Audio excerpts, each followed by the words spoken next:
Hi, this is Celeste, and this is a breaking news report, even though it is a couple days old.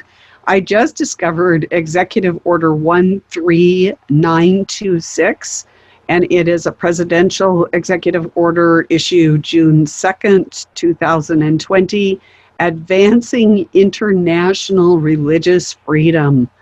And I am just going to read some of the highlights that concern me. And if you want, I'll just put a link to the executive order so that you can look at the whole thing that yourself. So it says religious freedom, America's first freedom, is a moral and a national security imperative. So they are equating like God's given rights with national security. This is in section 1. In 2017, the National Security Strategy, our founders understood religious freedom not as a creation of the state, but as a gift of God to every person and is a right that is fundamental for the flourishing of our society. So this comes to us during the month where they are going to change the fabric of society, especially when it has to do with certain peoples and orientations and this type of thing. They are preparing us this month to be all-inclusive of anybody and any entity. In section 1B, religious communities and organizations and other institutions of civil society, this means that they're equal, are vital partners in the United States government efforts to advance religious freedom around the world. So they're basically equating religious communities and organizations with civil society, and that they are going to advance this around the world.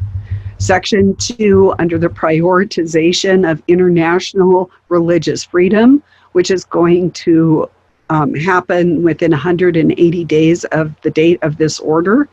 The Secretary of State, with the Administrator of the United States Agency for International Development, or USAID, will develop a plan to prioritize international religious freedom, and that is going to be your ecumenical one world religion.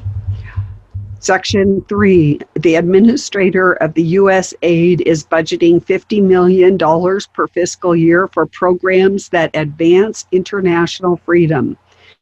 And this program is going to anticipate, prevent, and respond to attacks against individuals and groups on the basis of their religion, including programs to help ensure that such groups can persevere as a distinct community, but that's a global community. That's not what we consider community, to promote accountability for the perpetrators for such attacks and to ensure equal rights and legal protections for individuals and groups, regardless of their belief system, and to improve the safety and security of houses of worship and public spaces for all faiths.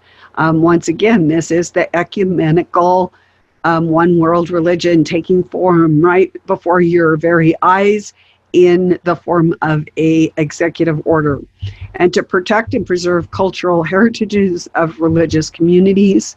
And under B, shall ensure that faith-based and religious entities,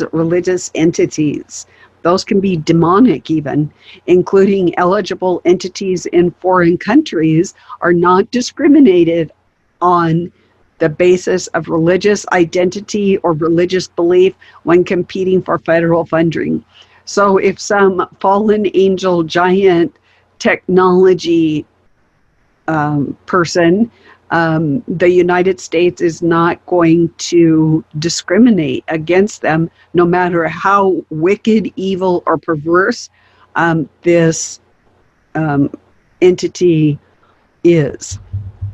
Section 4 is the integration of international religious freedom into United States diplomacy.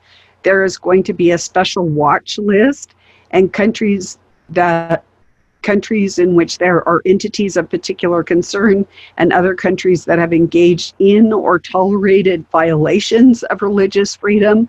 That is if they have not, if they don't tolerate the new one world religion, there's going to be a special watch list, and there's a international religious freedom required in Section 102B of the International Religious Freedom Act of 1999, or 1998, sorry about that, Public Law 105292, which is now known just as the Act.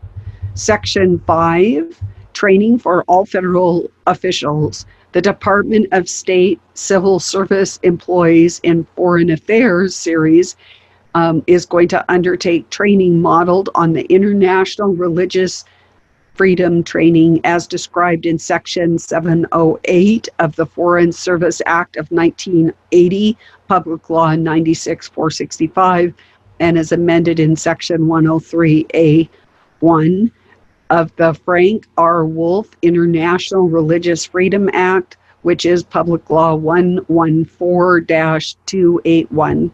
And also, we should note Section C, all federal employees are subject to the requirement shall be required to complete international religious freedom training.